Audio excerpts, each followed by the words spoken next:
Principal, M. le député de Granby. Monsieur le Président,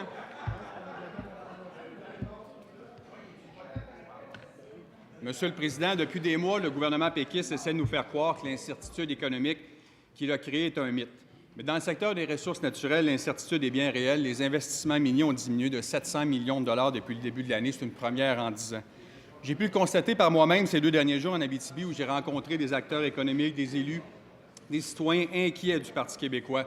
Et eux aussi confirment que les investissements sont à la baisse et que plusieurs projets sont sur la glace. Juste pour Mine Richemont, projet Zone W de 16 millions de dollars, projet Monique à Val-d'Or de 8,5 millions de dollars, projet Wasamac à Rouyn, jusqu'à 525 millions de dollars d'investissement. Même le projet de matières recyclables de la fonderie Horn de 150 millions de dollars n'est pas attaché. Madame la ministre, les tergiversations ont assez duré. Pendant que vous cherchez la meilleure façon de reculer sur vos promesses électorales, l'industrie a mal. Quand allez-vous enfin décider du sort du régime des redevances? Monsieur le vice-premier ministre. Monsieur le Président, je remercie le collègue de sa question parce qu'on a eu la chance de l'avoir en visite en Abitibi-Témiscamingue. La chance qu'on n'a pas eue lors de la campagne électorale parce que ces gens-là ont décidé de faire une campagne juste à Montréal.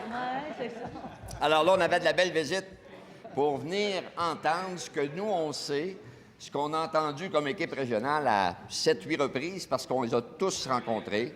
Ils nous ont fait tous le même message. On a bien compris, on a transmis le message au gouvernement et la première ministre, ce matin, vous a dit que dans peu de temps, la décision sera rendue.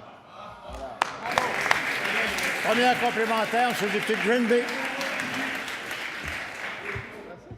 Monsieur le Président, c'est tellement le bordel dans le secteur des ressources naturelles. Petrolia poursuit la ville de Gaspé, Strateco poursuit le gouvernement, Ossico dit que c'était à refaire et n'investirait pas au Québec. Le projet d'1 milliard avec Niobec est en péril.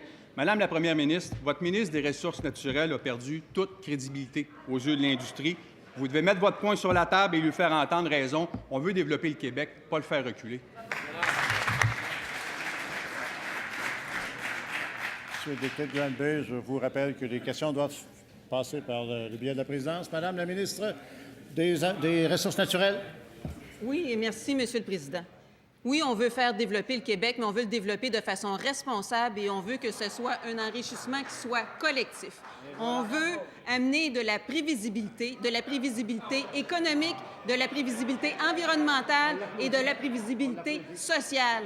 Des cas comme le fiasco du gaz de schiste, on n'en veut plus au Québec. C'est-tu clair? Donc, nous allons mettre en place les règles environnementales, de la transparence, de la consultation, les règles économiques qui vont permettre un développement responsable. C'est trop brillant.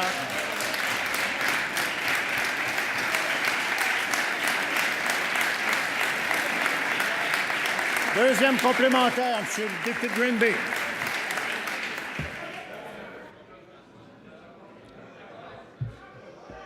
Monsieur le Président, voilà où nous mène l'acharnement idéologique de l'escouade ministérielle verte.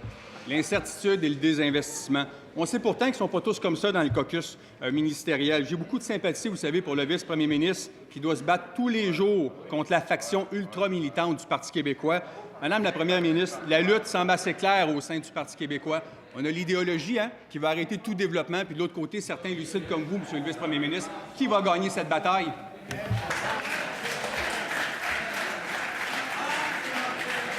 Madame la ministre des Ressources naturelles. Merci, Monsieur le Président. Le développement se poursuit au Québec malgré le contexte mondial.